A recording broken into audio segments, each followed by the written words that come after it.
Deeply lost. I awoke to the crashing thunder of waves tossing me about like a rag doll, grateful to feel the dawn brush my skin again. My dreams gave me no real sanctuary from this hell. How I long for the feeling of stability, flat ground, a moment of balance in this terrifying roller coaster that just won't let go. Even as the waves subside, they will never end. Home is a distant memory now. Has it been days? Weeks? Months?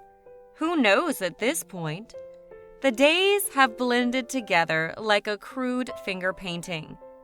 I have survived this long. Is that a sign of endurance or a foolish man refusing to let go? It's funny that my place of sanctuary has become my eternal hell. I swear each night I find it harder to sleep. The endless abyss that awaits at the hem of my only safe place taunts me, gently reminding me how small I really am. A mere pebble in a vast ocean, with no clue what lingers below. But at least with the light, I can try and catch some food. As much as I yearned for the sun, I forgot the true heat it brings. The waves have calmed, and the sky is a crystal blue, a perfect blue for a baby boy's nursery. As gentle as it seems, it comes with a cost. I finally understand what an ant under a magnifying glass feels like. Penned with nowhere to go, nowhere to hide, my only option is to suffer. Hopefully my rain trap got a good amount for how rough it was last night. Food is a different story. There's a can of peaches left and protein bar that's been soaked in salt water for who knows how long. I'm saving that for as long as I can. I will live a bit longer, but honestly, what's the point? How do I realistically get out of this one?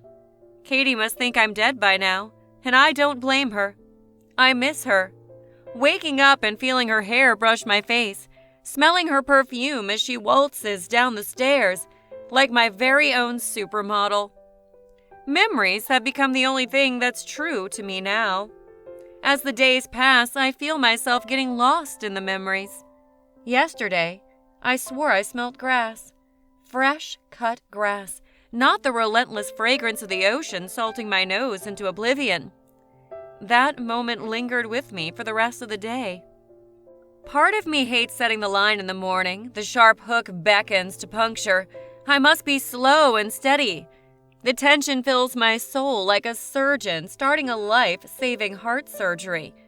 Just the thought sends me into a spin of worry, but when it is done, it becomes a line of hope. Hope is something I've learned to cherish as it comes.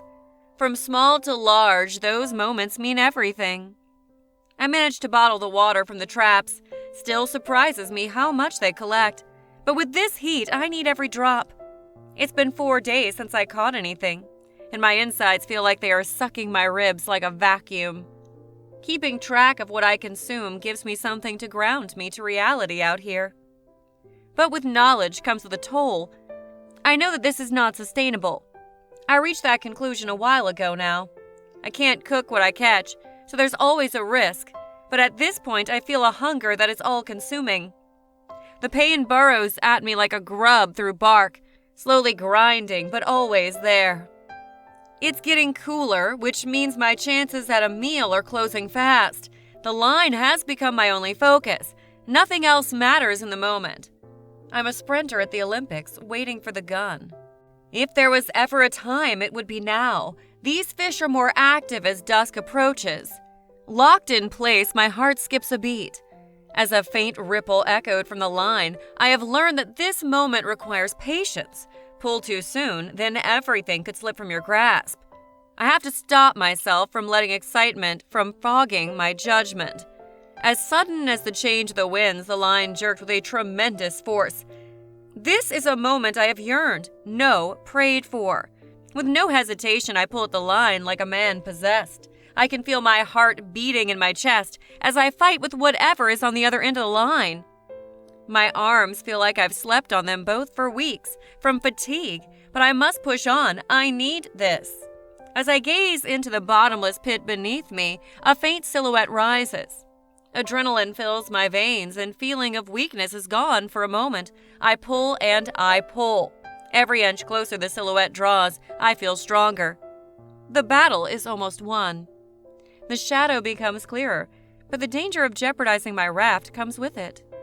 A few more feet and this fish is mine. Its strength has faded, like it is offering itself to me willingly. Pure joy rages through me like a junkie taking his first hit.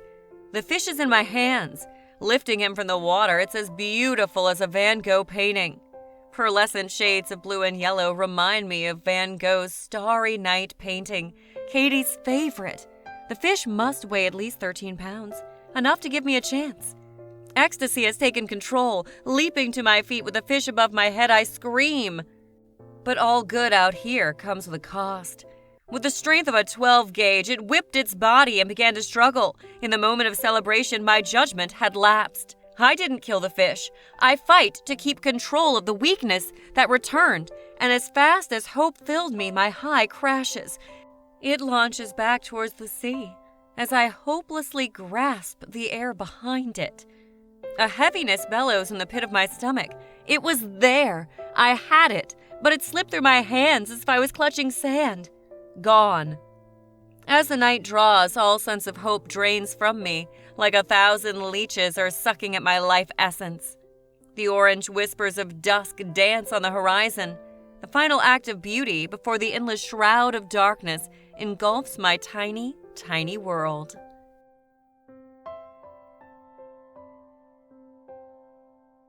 Please join our community by subscribing to the channel.